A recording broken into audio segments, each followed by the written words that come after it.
Welcome back to the Dr. Supercoach podcast, powered by our partners at Code Sports. On with me, Chizo, tonight to talk all things Supercoach. Just in case people forget, as you can hear him giggling in the background, it is Pistol. How are you, mate, and how was your week? I was doing... That good, hey? I mean, I felt like I was... You had to compose yourself. I felt like I was going to say good, and then it just... The wave of all of the Docherty news has just kind of hit me in the background right before I started to talk, and then I'm like, am I still good? I don't know if I am still good. I'm upset. Does that count? But yeah, look, my week, Supercoach week-wise wasn't too bad. 2-1-3-3. Made some good trade decisions, I guess, last week, and then some good rookie fielding ones. I think I won the rookie roulette this week, which was nice. And then, hovered. I didn't really change rank at 8K, just kind of hovered. But I then kept Docherty, and I have suffered like most of us, but it's real bad for me because I've traded every week because of injuries, and now I'm going to be down 10 trades, which and still have yet to make an upgrade. So I'm in big trouble for long term. Yeah, like it's just gone from bad to worse. Getting Darcy Cameron last week, and it's just not good. What an ache that was. It's just the season that just keeps giving is 2023. Just every week it's got a new surprise around the corner. I'm waiting for the ones that are like not bags of turds lit on fire in our porch and then someone playing Ding Dong Ditch. I'm waiting for like trick or treat and they give us candy. I don't know where that was going. My brain is fried from how many trade scenarios I've gone through to try and fix this team, and I've actually come to the conclusion. I've used a supercomputer, I've used Pistol's brain, we've decided it can't be fixed. It's just done. Season over. Bye bye. Farewell. Thanks everyone for tuning in. I had a 2079. I didn't necessarily lose rookie roulette, but I had Wilmot and Cowan fighting over 1 point between them. I had Mackenzie, Hollins, Baker and Davey all scoring within like one hand pass of each other, and I had, just like the rest of us, I had Fergus Green 70 on the bench over Chandler's 59. So I wouldn't necessarily say that I lost rookie roulette for 18 points, whatever it turns out being. I was thankful to have a decent captaincy score this week in English. I don't know why I went with a VC Laird again and not going with Dacos. I just need to learn that Laird is not trustworthy this year, Pistol. He is not getting the VC for me on Thursday night. I don't care if he goes 180 to teach me a lesson. It's not happening. I need to see some improved form, Laird, before you get on that bench and you think about what you've done, which is what he's been doing all season, Pistol, because every time I look at him to see if he's going to get a touch in the centre, he's on the bench. Please explain. No, I mean, he's got his usual rest points at about 13 minutes He's left. resting at important times of the game where I'm expecting CBAs from him. So are we doing stats don't tell you everything. So your captaincy, are you doing English into Dacos then? Is this captaincy first at the beginning of the podcast? No, I'm not revealing that until captaincy at the end of the podcast. I think it's going to be English into Dacos based on what you... It's going to be English into Dacos, isn't it? Yeah, for sure. Absolutely. That's what it sounds like. Did you want to take us through the minor amounts of housekeeping before we jump into the critical Docherty decisions? Yeah. Over at Patreon, we've got one sign-up this week. We've got Luke Kemmelfield, who has signed up. Thank you for joining, Luke. And we've got 3 new donations to the Cancer Council. Dennis D says, Footscray are gods, and Dennis saw it live. Thanks, Dennis. Awesome stuff, Dennis. Thank you. Spicer's got 2 donations, one for round 3. A bunch... Oh, God, do I have to read this out word for word, Pistol? Yes. Danaher snagged 0.4, and at Tom G and at the Woody Pod guessed him. Woody Pod. DeGoey snagged 3 behinds, and at Adam T guessed him. Ash Johnston, Tom Lynch, Charlie Curnow, Jeremy Cameron, Oscar Allen, Ed Langdon, Joel Amati all snagged 3 behinds too. Then we had a few goals scored by defenders such as Sam Docherty, Jordan Dawson, Charlie Ballard and Hayden Young. And he also has donated for round 4. He says, 4 big frees, big O. The goal of last week was to pick someone who would kick 3 behinds or more, of which a handful of people selected, and this week's challenge, he said, would be to pick people who had at least 4 frees for, and that was the challenge. And Let's see how many people guessed correctly this week, Chizo. I like how you just had to break that up. Yep. 4-3-4. Big O, which Pistol guessed correctly. I wonder why you stepped in there on top of me. I was the only person to guess a player correctly this week, so I just wanted to put it out there. Okay. Nathan Murphy, John Noble, LDU, Charlie Curnow, Caleb Sarong, Alir, Todd Marshall, Pete Laddams, James Rowbottom, Jai Newcomb, and defender goals. We've got Darcy Wilmot, Wayne Miller, Jack Sinclair, Nick Blakey, Ollie Florent, and Mason Redmond. Fantastic. Thank you for the donations, Spicer. And for the games. Pistol, it's good fun. It is good I'm fun. enjoying Game it, day. yeah. Pistol, you've got an update for the last coach standing, which is 2 weeks in, I now believe. It is 2 weeks in. We lost 42 coaches this week. Safety score of 2019, I believe it was enough to secure passage into the next round. So, 451 people left. We'll be culling, hopefully, 42 of them this week, and we'll see what happens. Did you cull TP? No, he survives. Oh. He seems to get culled every week somehow, and he's always still in the bracket. No. It's Can you comment on allegations that there's been some cheating this year? People have been trying to join the group after being kicked out, thinking you won't notice. No, we've got the Tristan Webster anti-cheat technology. Anti-cheat technology built in. No one is able to. Well, they can, but they'll be found out pretty quick and then removed again. So please don't do that because it wastes my time. It's just my wording of the sentence structure got picked up, which was fair enough. I did forget a comma, so it sounded like you could jump back in, but you can't, so please don't. All right. Pistol, we'll jump into some SuperCoach relevant content. People have been hitting that 30-second fast forward button for about 5 minutes now. We've got the biggest news is Sam Docherty is going to be out for a month to 6 weeks with a meniscal tear that had to undergo surgery in the last couple of days. So he's going to be a definite trade this week.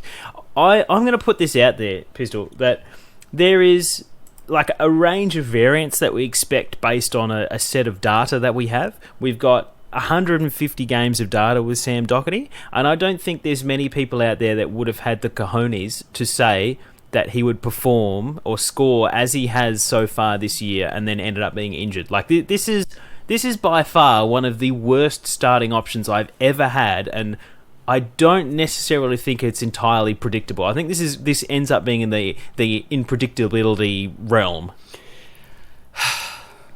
Yeah, sometimes you cop it.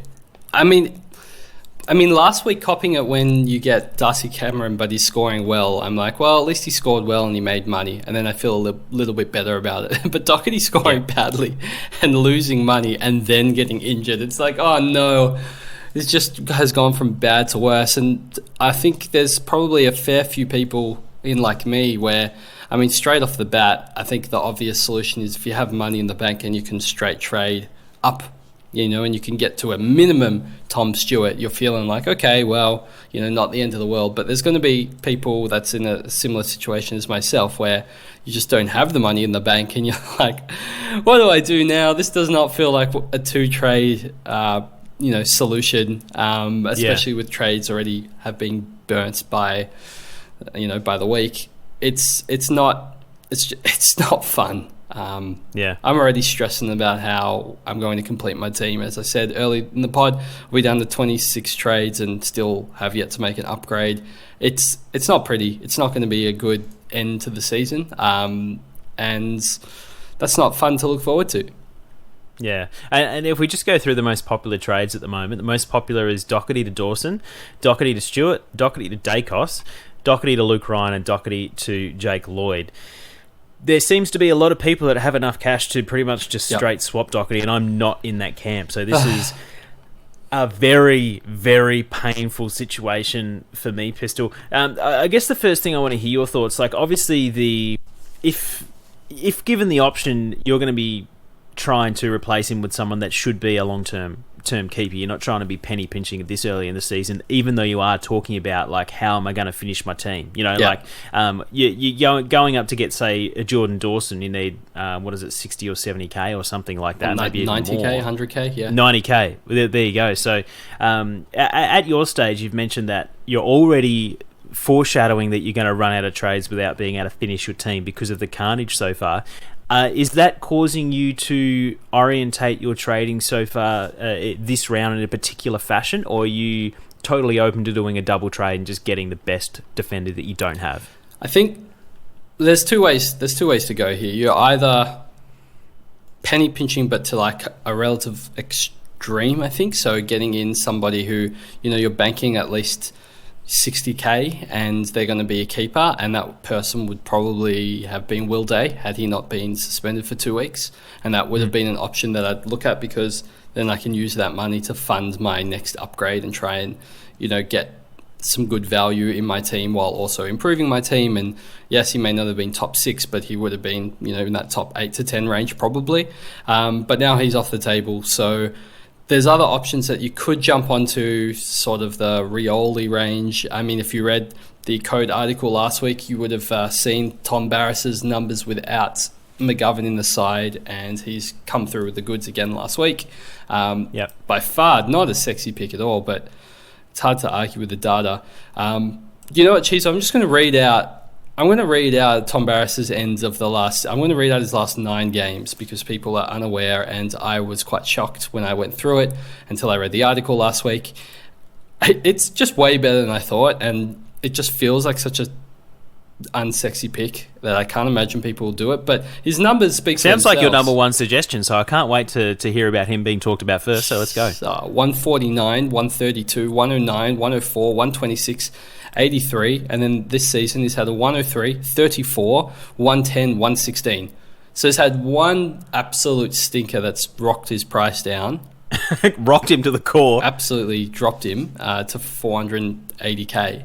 But all those other numbers are fantastic. And McGovern's out with a TBD long-term hammy tendon issue, so we don't know how long he's out for. So I'm expecting good scores from Barris, but I'm terrified of that pick, because it's not the usual, halfback, I'm going to be collecting the ball 30 times a game sort of selection. You get someone who's getting like 18 touches a game, and he's just tunning up and having like good scores most weeks for getting a lot of marks and spoils and contested possessions and stuff like that. But I don't want to waste too much more time talking about, I guess, the cheaper options like Lloyd. Like, they're fine, but at this stage of the season, when you've got some of these real top 5 defenders that are cheaper, so Tom Stewart's already lost quite a bit of money. James Sicily is losing money fast because of that 76 is at 580k. Sinclair as well, he's in that similar price range.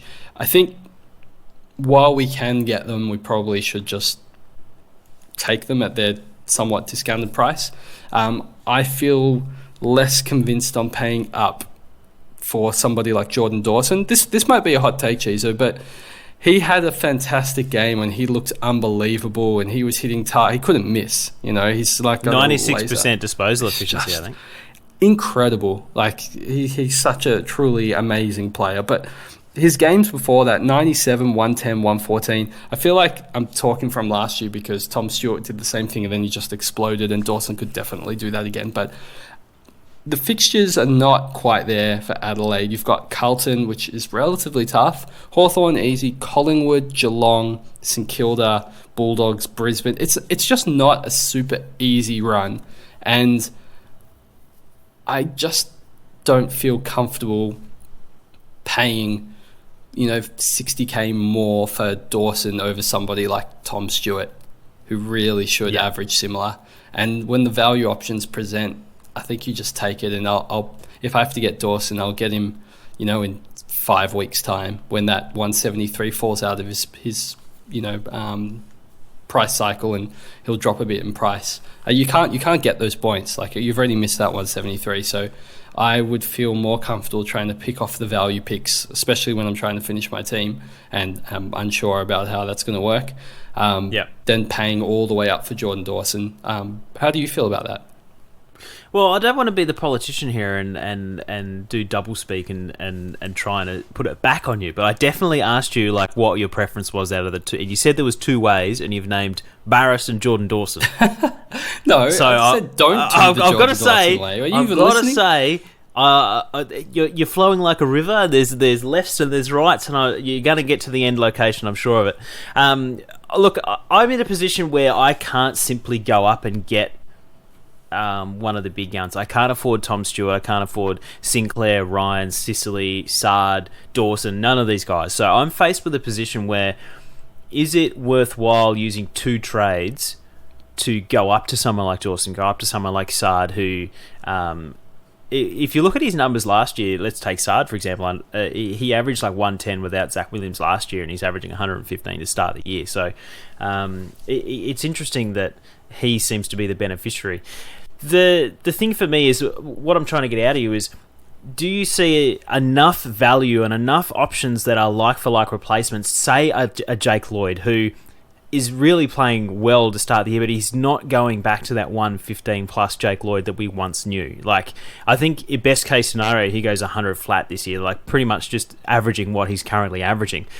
Do you see enough value and enough options below Sam Docherty's price that someone like me can afford to prevent me having to do 2 trades? That's what I'm trying to dig down to, because my instinct is telling me downgrade your worst rookie or your worst cash-generating option, which for me is Liam Jones, to get someone like Tom Stewart, who is a 600k defender that has dropped in price, has a relatively low break-even over the next few weeks. He's going to go up in price over the course of the season, so you are getting him underpriced. Is it worth doing 2 trades to get an extra 50k to do that? Or is someone like a Jake Lloyd or a Mason Redman, a Liam Baker, these types, Daniel Rioli, do they have enough upside in them to make a 1 trade worthwhile? Because I think that's going to be one of the key discussion points this week. As I said, my instinct is telling me that I need to be going up because I don't like the look of, let's take Mason Redman, for example. I think he's going to be great. I think he's taking too many points off Ridley to make Ridley viable this year. But they're going to chop and change. Ridley will have a good game, Redman won't. Redman will have a good game, Ridley won't. And it's probably going to average out to like 98 to 103 sort of range. And I'm not entirely sure that it's necessarily value. I'm just picking a better premium than what Docherty's been so far this year. Does that make sense? Yeah, I think I'm just going to define value. Yeah. And I'm going to use numbers for it because I think it might make it clear what I was trying to say. And that's, if you pick somebody like Redman or Lloyd at around the 500k mark and they're averaging about 100, and I expect them to average probably around 100 for the rest of the year, maybe a bit less, but let's just say 100 for ease of numbers. That is really similar value to paying up 570 for Stewart if you're expecting Stewart to average 113, 114. That, in terms of points per dollar, you're paying pretty much the same amount. So the term value, they're the same value. Value is not based on, I guess it is based on price, but that's one of the variables. It's based on the score, output, and the price. So value-wise, they're the same. So I would rather get the top 6 sort of bloke if I'm getting the same value. However, why I mentioned Will Day earlier is because he looks like he's going 100, but he's 450k. So you get that's a real value selection. That's better value, like another tier of value than these other guys. And that's where I probably would have gone if Will Day wasn't suspended, but he is. And yes, there's guys like Haynes that are available at 400k who's averaging 96, but the issue is if I'm trading out Docherty, I want to get a keeper, and I'm not sure somebody like Haynes is going to be a keeper. So I'm ruling out the non-keepers for me, and I'm just looking at the keepers. Will Day was probably the cheapest value keeper, and then all these other guys are similar value. And if that's the case, I'm just going to get the best available, which would be Tom Stewart. If you have Tom Stewart, then you could probably look within that range, but you could probably get a Sinclair, even though he's going to drop another 20k next week. I just don't see players like Redmond going that much more than his average of 101.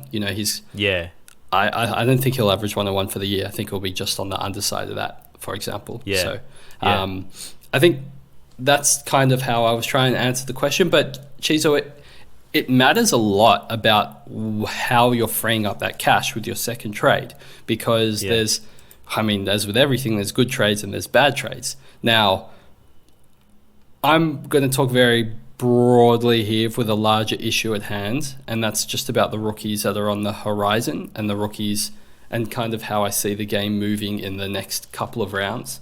And that would be that the rookies that are coming through, I don't have a lot of faith in. I think they have iffy job security, iffy scoring potential, and I don't see any of them having long-term holds in the side. I mean, some have potential for it, but it's risky. There's no guarantee there. There's no like slam dunk rookie trade-in. I think your best case rookie that's on the bubble this week is probably Van Rooyen, just because he adds something a little bit different to that Melbourne forward line, and I think he should play ahead of Tom McDonald if I was choosing a side. That's kind of how I would be choosing it. But if Tom McDonald's going to hit form, and Gawn comes back in 2 weeks, and Ben Brown has to play because he's been their best forward this year, someone has to make way, and it definitely might be Van Rooyen. So there's even an asterisk on him. My concern is some people are trading out players like Ginbey. I think that's the one that I've seen the most. Probably some are looking at Setterfield, some are looking at Hopper, and trading out them and bringing in these like dicey rookies. And I just think, well, what happens if the ones on, nothing comes through? Are you going to end up playing at your M8 spot? You're going to play, Cam McKenzie or Alwyn Davey? Or are you going to end up with a Fergus Green on your field because you've just, culled these playing good guys, and you're left with... Hey, good this week? Yeah, you see Cowan at D6, and these are the players that really hurt your Supercoach score. I mean, at the end of the day, you don't want those guys on field. And I'm thinking that it's possible we just might need to settle a little bit, play it a little slower than other seasons, because we currently have the best rookies in our side. That's why they played round one. They are at less of a sub risk than other rookies to start as a sub or to end as the sub than any rookie that's coming in now, because otherwise, they would have played round one. So we've got the good guys at the moment. So I'd be very hesitant in trading out these good rookies for poor rookies. If I wanted to do that, I'd probably look to move bench rookies for bench rookies rather than field rookies for bench rookies. Yeah. Yep. And now I'm wrapping all that in a tight little bow, because when you need that second trade to free up cash, I don't think I would be recommending trading out someone like Ginbey, because that 40 that he just scored can definitely come out of his price cycles, 3-game price cycle. He just needs to play, 5-6 more games, and he's probably going to be over the 300k mark. Like, he's still got cash to make. And I feel very, very similarly about Setterfield. I know his break even currently is sitting at 85, and he's just put out an 82 and an 87. But he was benched for like 10 minutes when the game was on the line this week. He had, I think it was 3 tackles that should have been holding the ball that weren't, like quite clearly. And this was a 100-plus game gone begging. He looks much better than that 87 of this week, and he is somebody I think will crack the 500k mark. So do I really want to get rid of him? I know he's got a tough draw up ahead: Melbourne, Collingwood, Geelong. Not great at all, but he's still somebody who can score well, I think, regardless of fixtures, just because of the tackle numbers and those contested ball numbers. So don't I want to hold him for 5 more weeks or something like that? I don't really feel like downgrading him to a rookie and upgrading Docherty. I feel like that's just I'm going to lose points over the next 5 weeks if I do that trade. So the only people I really feel comfortable in culling is the non-playing rookies, or somebody like Liam Jones whose break-even's 35, and it's just becoming harder and harder to field him when he's scoring worse than a rookie. Chizo. That's the only option I'm kind of seeing as like a standing out to me. I want to be holding these people like Fergus Green because they're making money at the moment. I don't really want to be culling any of these guys early. So I'm not saying it's Liam Jones or bust, but I'm sure there's other players I can't think of off the top of my head that are in that Liam Jones range. But then my question to you becomes, who do you even trade him for? That's a brilliant question. You've already touched on JVR, which would obviously be the best in terms of like break even and potential cash generation. But as you've mentioned, Gawn's just been updated to a 1 to 2 week proposition. Tom McDonald, I think he kicked 5 in the VFL or something like that. Oh, he played. Ben Brown was out. He was good. Yeah. And Ben Brown had that back thing that's only going to improve with a bit of a rest. So like the only other option that you've sort of got as a bargain basement price is like Tyler Brockman, who's literally just come off at 25, I think. So it's like subbed out. There's nothing really on the horizon in terms of 2-game rookies that is really jumping out and screaming, "Hey, trade me in." And so I guess just to summarize your point, you're sort of saying if you've got a rookie that's got really good job security, not really a sub risk, and is clearly a fieldable option like Ginbey, you wouldn't be moving them on just because they've got a 40 in their price cycle, or McKenzie because they've got a 49 in their price cycle. You'd be looking at getting at least someone who's on the bench out of there, or someone like Liam Jones, who's clearly a failed pick, scoring less than Cowan and Wilmot, who sit on the bench, and do it that way. Because when you think about it, if you trade Ginbey to an absolute spud, Cowan and Wilmot have to come onto the field until that position is upgraded and they get culled. Whereas, like, even if Ginbey's rested this week, I know Simpson said that he looked a little tired and it was sort of like flagging maybe he gets a week off. And you bring Wilmot on for 1 week and then Ginbey comes back. Like, you only had to have Wilmot on the field for 1 week. Whereas he's, like, potentially on the field for the next 6 while you're waiting to fill other holes and upgrade around him. He's averaging 76 with that 40, Ginbey. Yeah. Oh, that's good. Ashcroft's averaging 78. Yeah. And he's, no one, I haven't heard anyone talk about trading him out. It's just people have short memories. I guess you just remember that last week, and that's true because it factors into the price cycle. But you can hold them for longer than that. I think, as you said, what's his name? Tyler Young. Brockman. Tyler Young. Oh, Young. Yeah. Of two Tylers. Two Tylers. Is probably the option there with Tarrant going down in the VFL.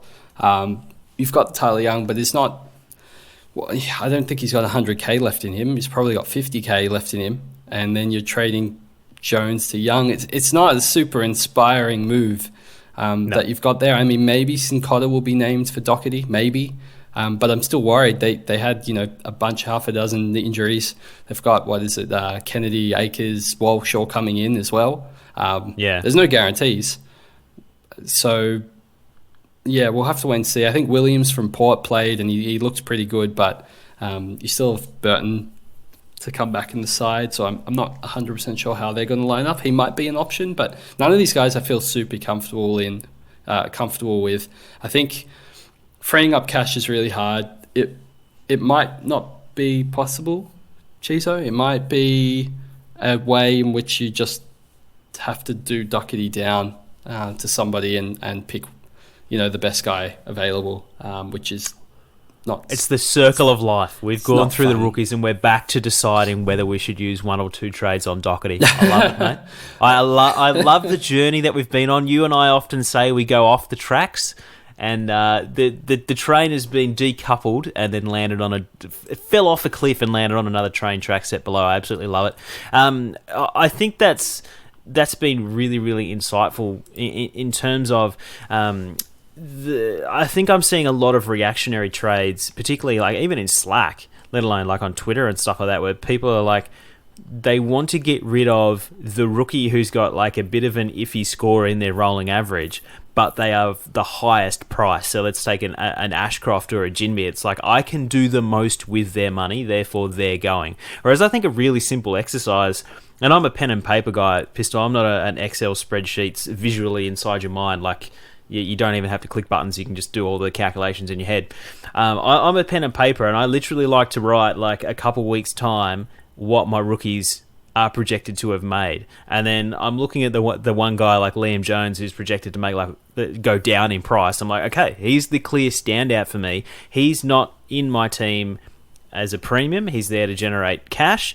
If he's the guy that's making the least amount of cash out of everyone, Fergus Green's making more than him, Davey's making more than him, Cowan's making more than him, then he's the obvious one for me to go. I don't necessarily really care so much about what his price is. Obviously, they need to be expensive enough to do something with, but that's just a little exercise that I do to try and time when I'm going to be getting rookies out, because there's every opportunity that a lot of these rookies are going to be, unless they have a spike price, they're going to be sort of topping out at a very similar time, like all these guys that have played since round one. So I think if you've got some idea of some projection about, okay, this guy's getting really close to his top, I'm going to get rid of him, or like Cowan, for example, is going to be peaking the same time as Mackenzie, but he's scoring way less. So the 10 grand you'll make with Cowan versus the 30 grand you make with Mackenzie means that Cowan's the one that you get rid of. I think it's a really simple exercise just to go through your rookies and say which are not serving their purpose in my team, and then go through that way rather than saying,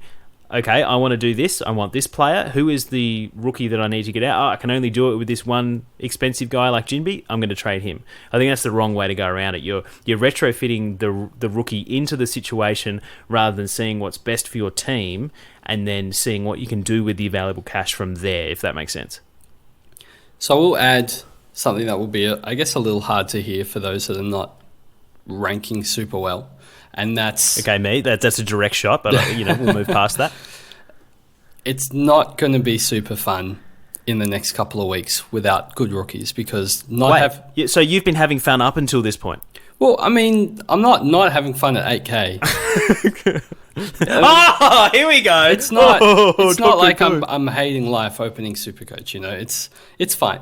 I think if I was ranked 30K at this stage of the season, and I saw that there's no real rookies on the horizon, it sucks, because you can't just be trading in rookies like, let's say, Josh Sin, and just saying, okay, well, he'll play in the future, so I'll take out my 120k here and I'll get an upgrade on the field, because he might not play. And I guess that's a risk that you could be willing to take. But I think what I would do is try and come home hard rather than try and burn through the trades right now. And that it's really hard to play that way, because it is upsetting seeing your rank stay high and consistently staying high for the next couple of weeks. But I subscribe to letting other people make mistakes and trading better. And if people are going to be swapping around all their rookies right now,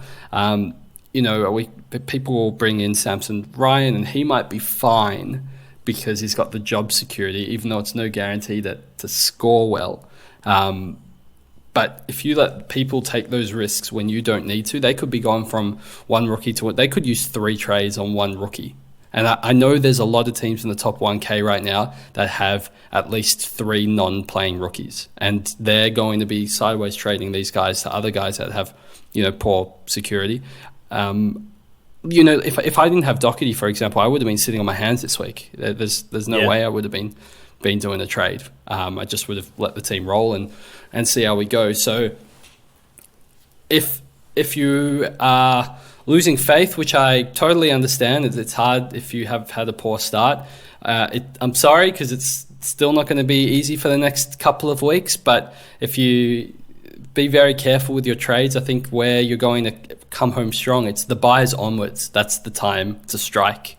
The buys this year are going to be extra hard now that people are burning trades left, right, and center with the sideways trading, with the injuries trades. I mean, I'm going to be down, as I said, 10 trades, and the buys where I had planned to boost in that final bye week and sideways trade some players to get through the round 15 bye. I'm not going to be able to do that anymore because I just don't have the trades for it. So that's where you strike. You make sure you've got the best buy plan possible, and that's the time to make up the ground on everybody as well. And it's not. I mean, Chizo, you enjoy a good Chizo chase down, but you gotta be patient. It's patented for a reason.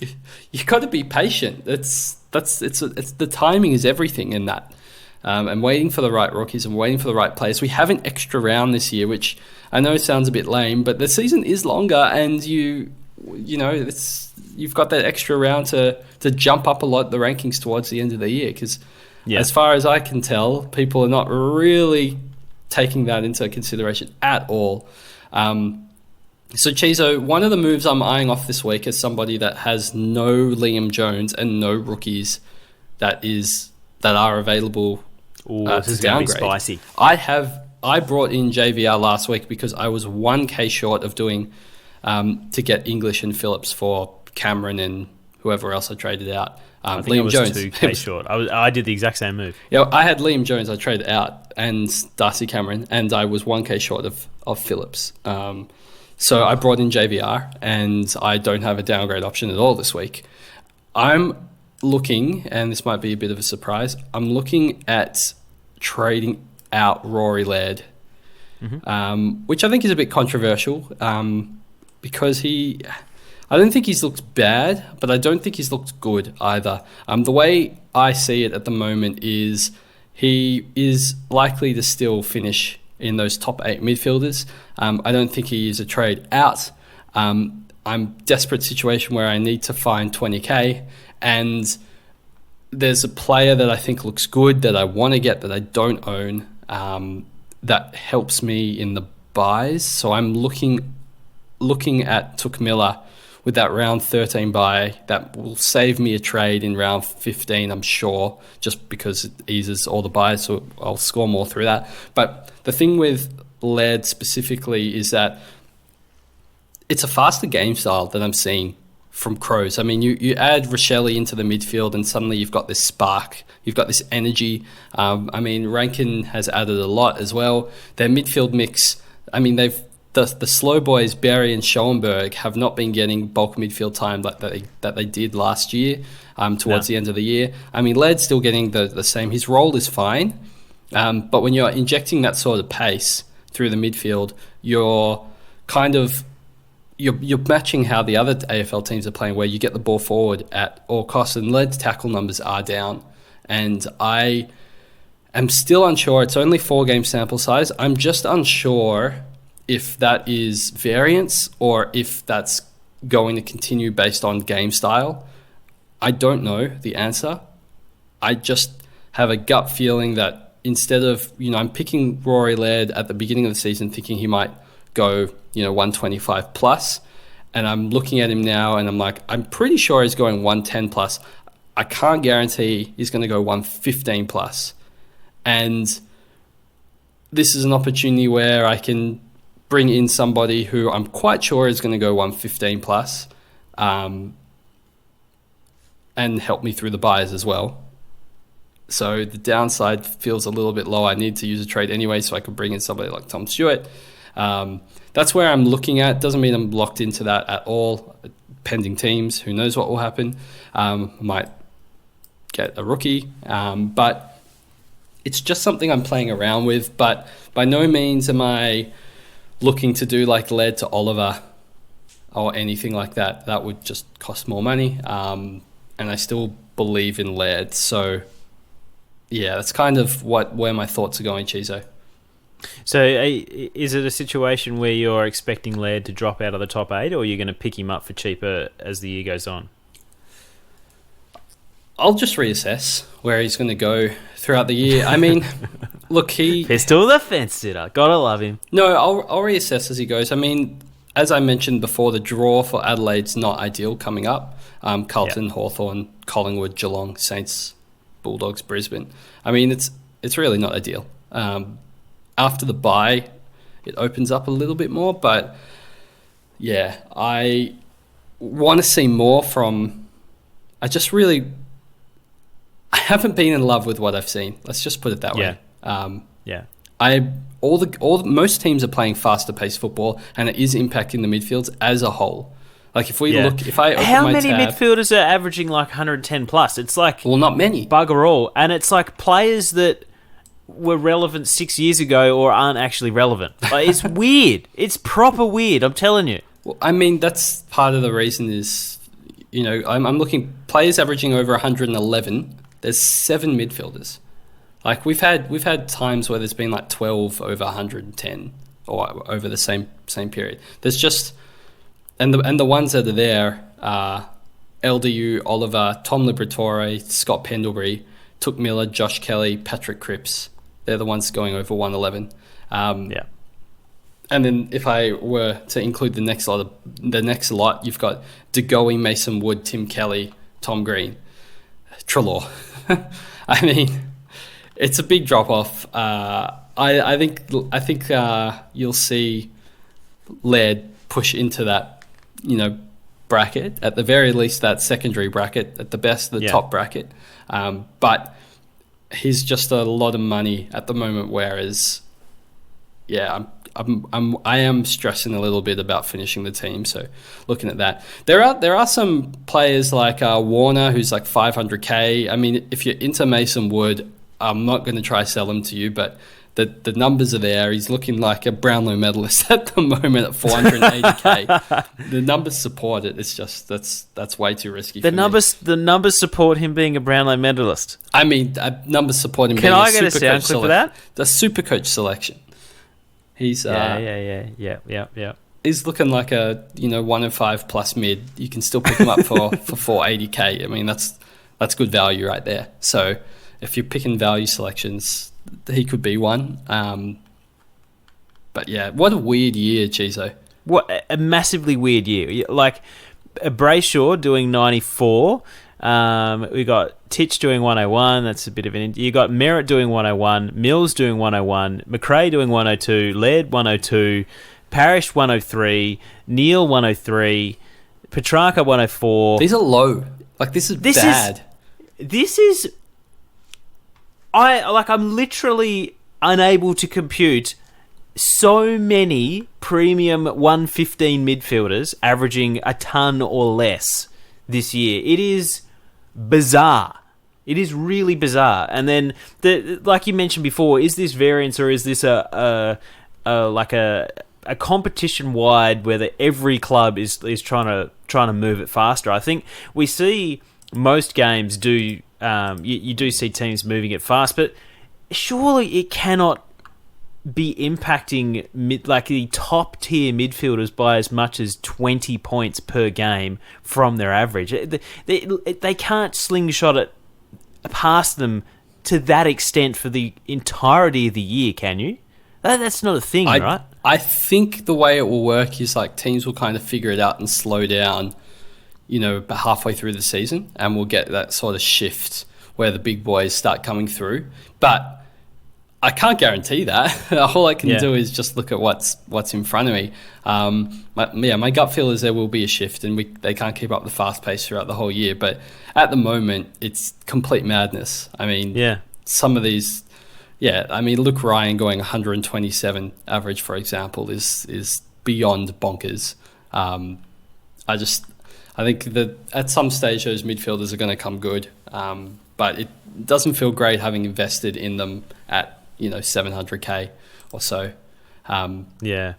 Very quickly though, Chizo, can I just I'm going to keep talking, a quick note on Oliver for those that don't have him still. Oh, he's going to start playing halfback now? No, probably not. Salem's not back, is he? He's on you've got the injury list on you. Pretty sure he's 3 to 5 weeks away, so we've got some time.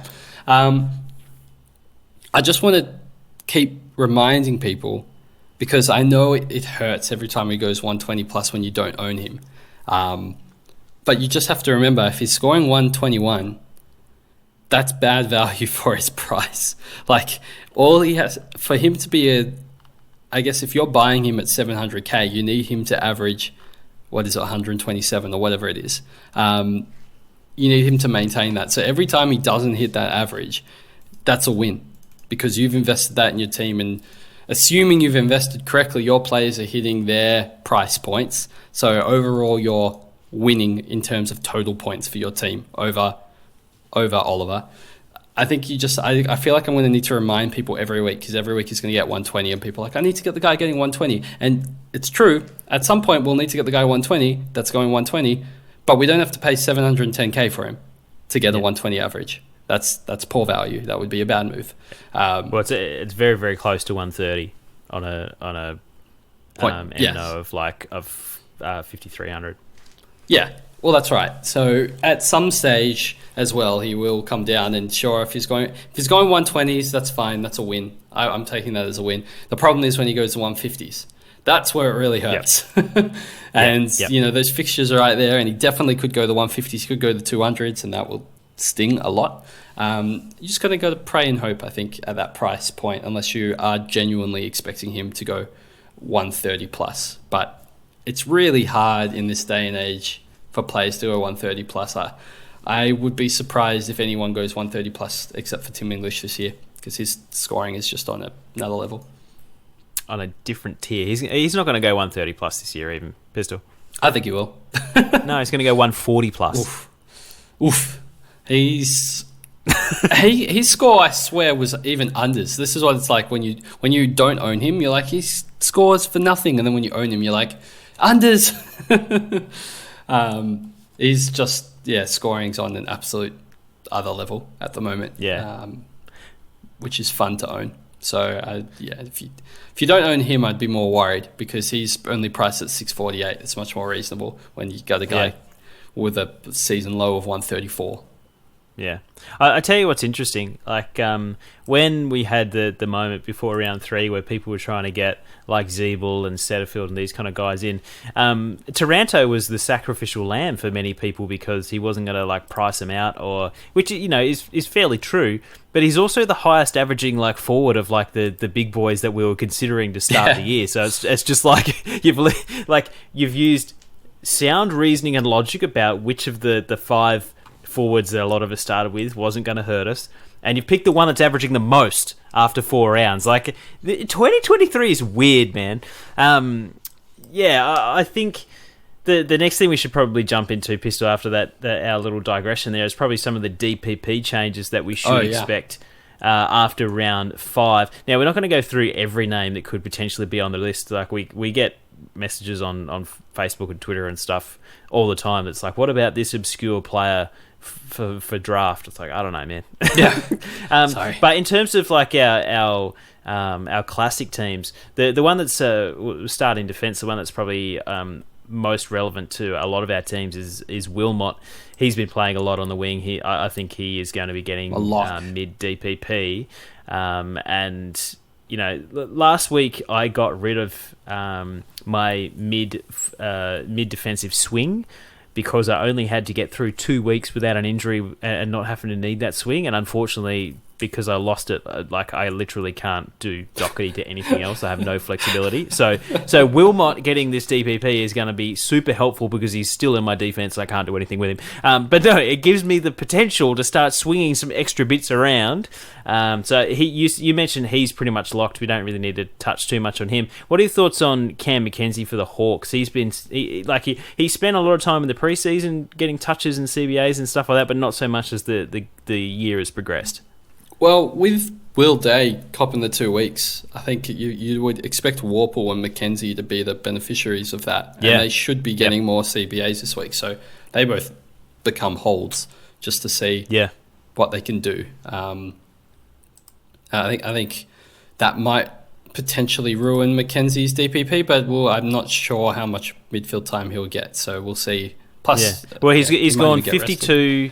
He's gone 52, 25, 17, and 7. So they're decreasing as the rounds have gone on. If he gets so that's an average of 26% CBAs. Yeah. So it would seem like he's within the ballpark getting DPP. If he goes back and has another 50% CBAs because Will Day is out, who literally had 82 on the weekend, 82%, the highest in the team, we might not actually get that DPP from him. So it's going to really come down to just watching and waiting this week. Yep. No, that's pretty much it. Who else have you got on your list? The obvious ones for me is going to be Sheasel and Zeeble. I think they're the two obvious ones that a lot of us are going to have, and that's going to increase that flexibility that we have been talking about. It gives us the potential to trade any one of our rookies out and then use those DPPs to get them. Another one we've touched on, Day, is probably going to get midfield status even with the suspension. I think 4 games is enough to trigger the perfect. That's exactly what I was looking for. And Dawson, if he wasn't already, is Dawson just defender only? No, I think he's going to get... he'll get mid status as well, I'd imagine. Again, if he plays pure midfield like he has in the last 2 weeks. Yep, well, that's nothing majorly incoming relevant. I think they said Bailey Smith is likely to get forward status. Given he's averaging 80s, maybe in the future, if he's role change, maybe he could be an option. But there doesn't seem to be anyone massively on the cards unless some crazy things happen and McRae plays fully forward and gets DPP. I don't know. We'll have to wait and see. Maybe Petrarca, if he plays fully forward, we'll have to wait and see.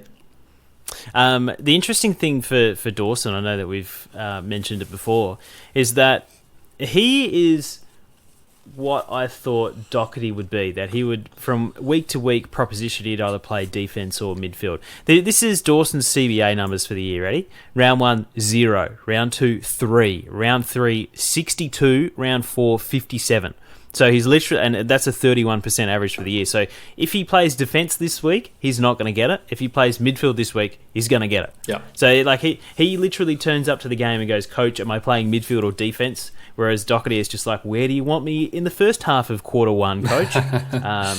And that's just absolutely killed him. So that's been the nice thing about Dawson as well, is that good at both roles. It's just whether, which one he's playing on any given week. Pistol, do you have any other DPPs that are on the tip of your tongue that you can think of that might be relevant? I can't think of anything personally. Not super relevant ones that I can think of. Yeah, no, me either. I guess the next thing to talk about would be vice captains and captaincy options. Pistol, we've already mentioned at the top of the show that the really obvious choices would be English on the Saturday night against Port Adelaide into a Dacos on the Sunday night against St Kilda. Do you think there's any chances that Dacos gets tagged by the Saints? Oh, yeah, there's a chance.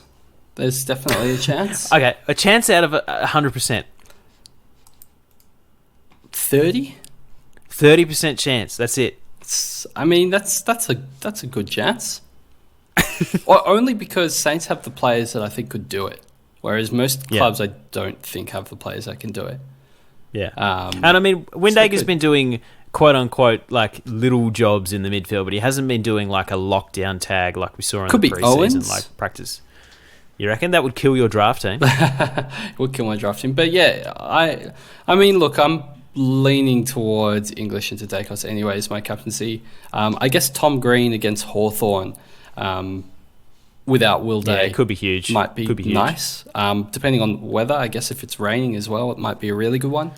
And McGuinness, if they actually use him as a tagger this year after demolishing Dacos in the preseason and then basically not playing as a tagger as the year has progressed. Yeah, I assume they'll tag Josh Kelly, but maybe they'll tag Tom Green. I'm not sure. If it's raining, it might be good for Cornelio because then he won't need to hit a target.